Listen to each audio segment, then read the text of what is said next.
¿Sabéis a lo que se dedicaba el barco más grande del mundo, hoy ya retirado en tierra? A transportar petróleo, que luego se transforma, entre otras cosas, en gasolina. Bienvenidos al Escarabajo Verde. Hola, ¿el porqué de esos grandes barcos? Porque el petróleo es lo que más necesitamos y ahora resulta que es cada vez menos accesible, ya sea en la profundidad de la tierra o para nuestros bolsillos. Este gesto cotidiano demuestra que pertenecemos claramente a la era del hidrocarburo. Los humanos hemos explotado diversas fuentes de energía y durante el último siglo el petróleo ha sido nuestro maná. Ese oro negro que se descubrió en Estados Unidos nos ha servido para vivir confortables, aunque eso solo cuenta para una parte de la humanidad. Ahora coinciden en el tiempo el agotamiento de este recurso energético y el aumento del poder adquisitivo de nuevas potencias emergentes, países como China o India, que también quieren su parte del pastel. Así que toca enfrentarnos al problema de mantener un sistema económico, el capitalismo y un modelo de sociedad que dentro de unas décadas va a quedarse sin pilas, o lo que es lo mismo, sin petróleo. No está de más echar un vistazo a la historia para darnos cuenta de cómo hemos llegado hasta aquí.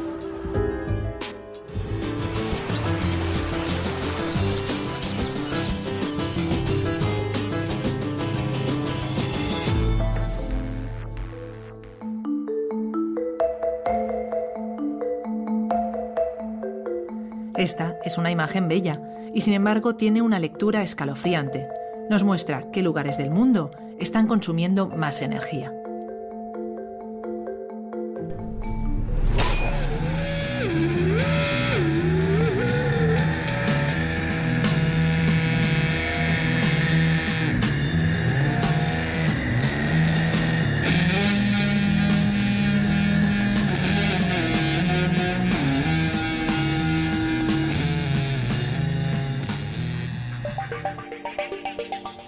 Desde la guerra de Troya, casi todos los conflictos y relaciones entre países o entre compañías son fruto del desequilibrio entre quienes tienen los recursos energéticos, hoy en día sobre todo el petróleo, y quienes lo quieren en sus manos.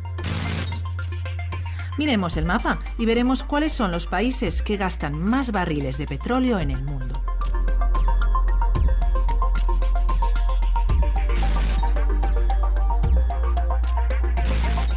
Estos países lo consiguen a base de explotar los recursos que están en otro lugar. De ellos dependen para su subsistencia energética.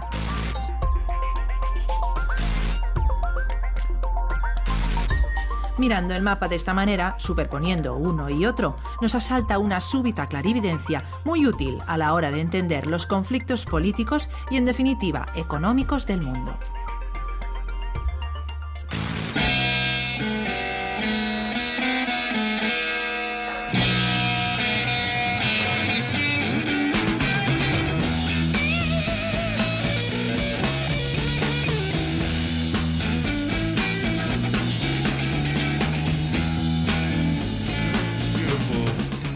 Los países desarrollados han abusado del petróleo. Es más, dependen totalmente de él. Todo, absolutamente todo, está hecho de petróleo. Se inaugura en Nueva York la Exposición Internacional del Automóvil, donde se exhiben los últimos modelos.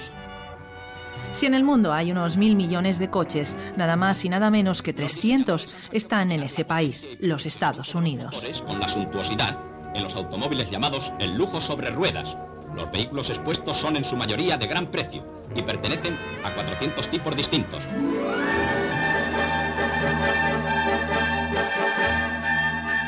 Se propició que cuando el americano medio llegaba a su casa, con parcela, con el jardinero plantando rosales, debía hacerlo en un buen automóvil. Era el American Way of Life, el modelo de vida americano.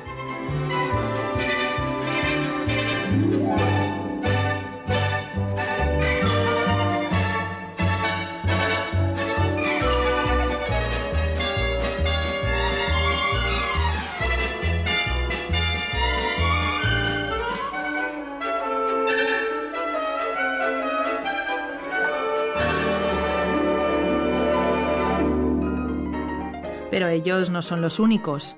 Los coches pronto llegaron a todos los rincones del mundo.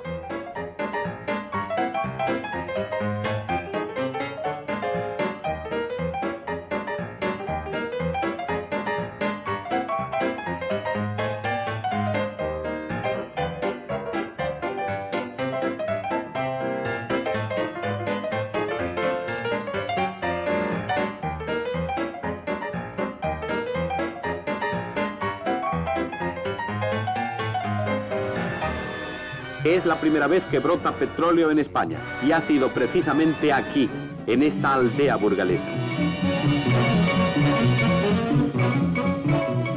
España, por supuesto, también está en el paquete de consumidores. Descubrir petróleo hace 40 años en Ayoluengo, el único yacimiento español en tierra, fue una alegría para el país que muchos recuerdan todavía. Hay un compás de paciente espera en la comarca de La Lora, así como en toda España y en el mundo, a donde ha trascendido la noticia.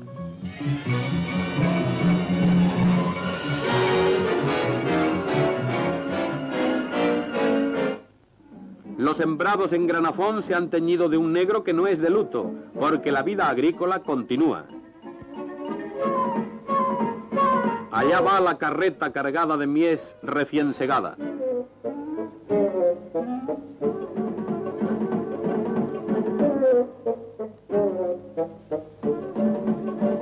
Esta es la nueva laguna donde se aprecian los límites del agua y el aceite mineral. El párroco del pueblo llena de petróleo la botella para la lámpara votiva que luce en la iglesia desde hace unos días.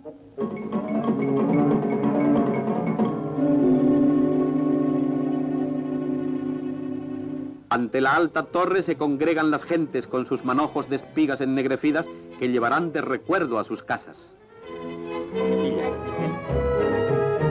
La nueva prueba se anuncia con estampidos de cohetes y volteo de campanas.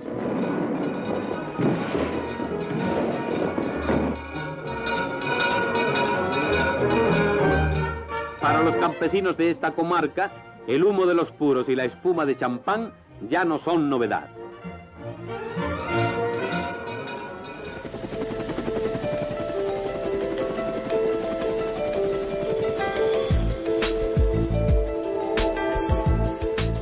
En la península hay poco petróleo más. Y para ser exactos, ni siquiera está en tierra, sino en plataformas como la de Casablanca, frente a las costas de Tarragona.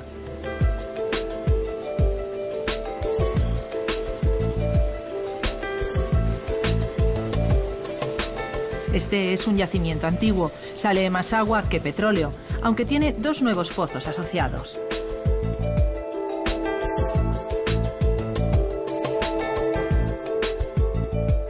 Existen algunos proyectos más de prospección de hidrocarburos en las costas españolas, como el Gran Burato en Galicia, que está en fase incipiente.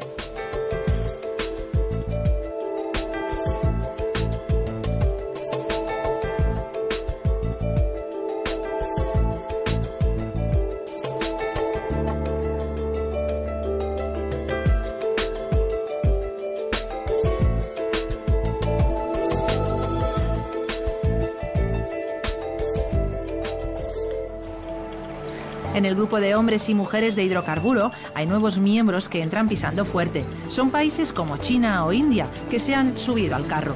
El automóvil ha dejado de ser una anécdota. Ahora los coches se comen a las bicicletas. De hecho, los chinos ya son los segundos importadores de petróleo del mundo. El gigante dormido ya despertó y el consumo de automóviles se ha disparado, y hasta el de avionetas.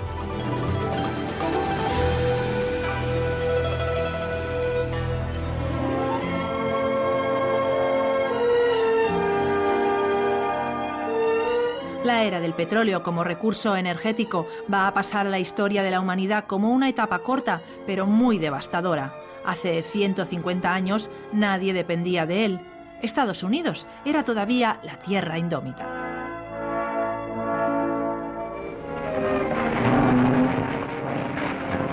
Hasta entonces, la revolución industrial, uno de los hechos más importantes en la historia de la humanidad, se había llevado a cabo a base de explotar otra energía también finita, el carbón. Este todavía fue fuente de desarrollo hasta mediados del siglo XX, pero mucho antes ya se vio que iba perdiendo puntos frente a algo que parecía más fácil de extraer. La era del hidrocarburo despertó con ojos de sorpresa con el yacimiento de Titusville, en Pensilvania. Era el año 1859. Poco más tarde, John Rockefeller olió el dinero en ese líquido viscoso y fundó la Standard Oil.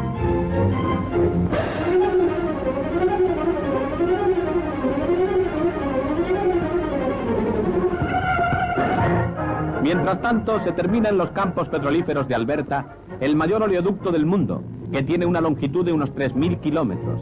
Se extiende hasta las refinerías situadas en Sarnia, Ontario, y las secciones finales se colocan en Wisconsin y en el norte de Michigan, para hacer así el más corto camino hacia la ciudad industrial canadiense. La última etapa que se cubre es la del estrecho de Mackinac. Pocos años después fue Texas donde la especulación se hizo la reina. El rey era el magnate Rockefeller y en Nueva York las bolsas entraban en ebullición con las acciones de las petroleras.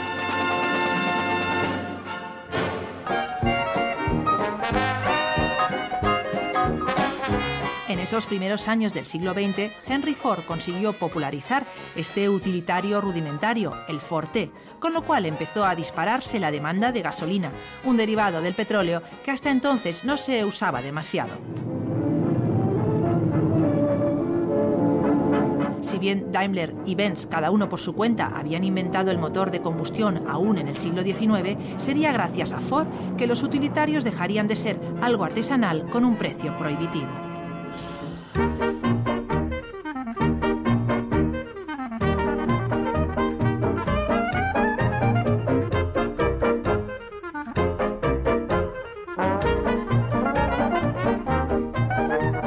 Ese producto de olor tan penetrante como su color podía llegar a ser tan importante como para modificar las fronteras del mundo.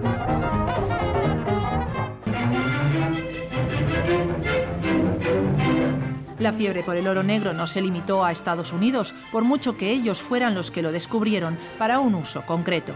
Aunque para hacer honor a la verdad, Marco Polo ya había visto petróleo en sus viajes por Asia Central. Allí, en lo que es hoy Azerbaiyán y entonces la Rusia zarista, empezó la familia sueca Nobel a hacer exploraciones también a finales del XIX. No solo los coches empezaron a andar con gasolina, también se necesitaba crudo para trenes, aviones, industrias, en lo que se llamaba el progreso, la modernidad, el desarrollo.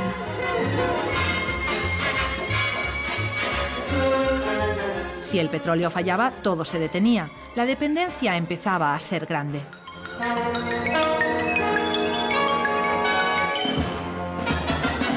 La falta de combustible repercute también en otras instalaciones. Las panaderías londinenses que consumen aceite pesado en sus mecanismos encuentran dificultades para ponerlos en marcha. Los grandes camiones cisterna esperan ante los depósitos de las compañías petrolíferas la llegada de la orden que devuelva la actividad a los medios de transporte de la capital británica.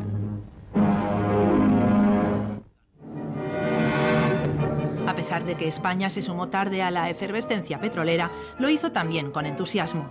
Las promesas económicas del país pasaban por las virtudes de los nuevos motores de furgonetas como estas. De la empresa constructora española. Dentro de sus limitadas dimensiones son de cabida excepcional. Se caracterizan por su facilidad de maniobra, gasto reducido y bajo consumo. 7 litros de gasoil cada 100 kilómetros. Su velocidad máxima es de 85 kilómetros por hora.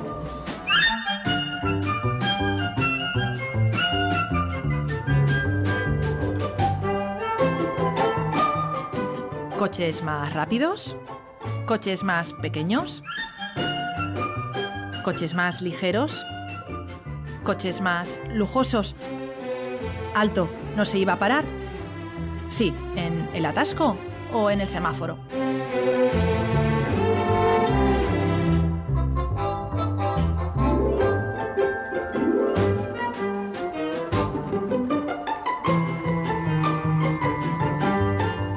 Desde su nacimiento, sobre el papel, el coche se erigió como objeto de lujo primero y después como el símbolo de ese sistema basado en un consumo ininterrumpido.